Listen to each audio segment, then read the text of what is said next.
সম্ভাবনাকে যদি আমরা পুরোপুরি ব্যবহার করতে পারি তাহলে চট্টগ্রাম কমার্শিয়াল ক্যাপিটাল হবে না, চট্টগ্রাম পুরো রিজিয়নের হাব হবে। অর্থাৎ ছোটখাটো জায়গায় থাকার দরকার কি? Why commercial capital? Why not become the hub of the whole region? এটাই আমাদের টার্গেট। এবং যে কারণে আমরা ওখানে 600 একর জমির উপর অলরেডি সিদ্ধান্ত নিয়েছে ফ্রি জোন করার, এবং এর মধ্যে চাইনিজ জোন আসতেছে, এর মধ্যে কোরিয়ান জোন ওখানে আছে।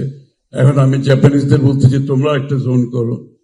তো সুতরাং কোরিয়ানদের বলতেছি, কোরিয়ানদের অন্য সব যে পটেন্সিয়াল আছে তারাও আসবে। আমরা কোরিয়া যাচ্ছি with lot of proposals. So এগুলো সব হয়ে গেলে তো জোন হয়ে যাবে এখানে। এগুলোর যখন জোন হবে তখন এখানে এডুকেশনাল ইনস্টিটিউশন ডেভেলপমেন্ট করবে, হসপিটালিটি ডেভেলপ করবে, অল দি যে paraphernalia that goes with the development, এগুলো অটোমেটিক্যালি হবে, কেউ কাউকে বলতে হয় না।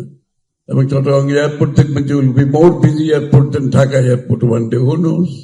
একদিন দেখা যাবে হয়তো চিটাগাং এর উইল বি ডেইলি 20টা ফ্লাইট আসবে, ইন্টারন্যাশনাল ফ্লাইট আসবে, রিজিওনাল ফ্লাইট আসবে।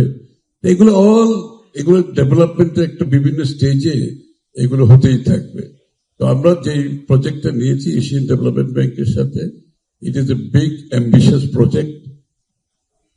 সুতরাং এই প্রজেক্টটাকে আমরা যদি প্রপারলি প্রাইভেট সেক্টরকে অনবোর্ড করে ফাইন্যান্সিয়াল ইনস্টিটিউশনকে গ্লোবাল ফাইন্যান্সিয়াল ইনস্টিটিউশনকে যদি আমরা কানেক্ট করতে পারি, এখানে ইনফ্রাস্ট্রাকচারের সাথে জড়িত, লজিস্টিকের সাথে জড়িত গ্লোবাল যারা আছে, যারা এগুলোর আন্ডারস্ট্যান্ডিং আছে, তারা যদি এখানে বাংলাদেশে আসে, সবকিছু মিলিয়েই আমাদের এই প্রজেক্টটা সাকসেসফুল হবে। তো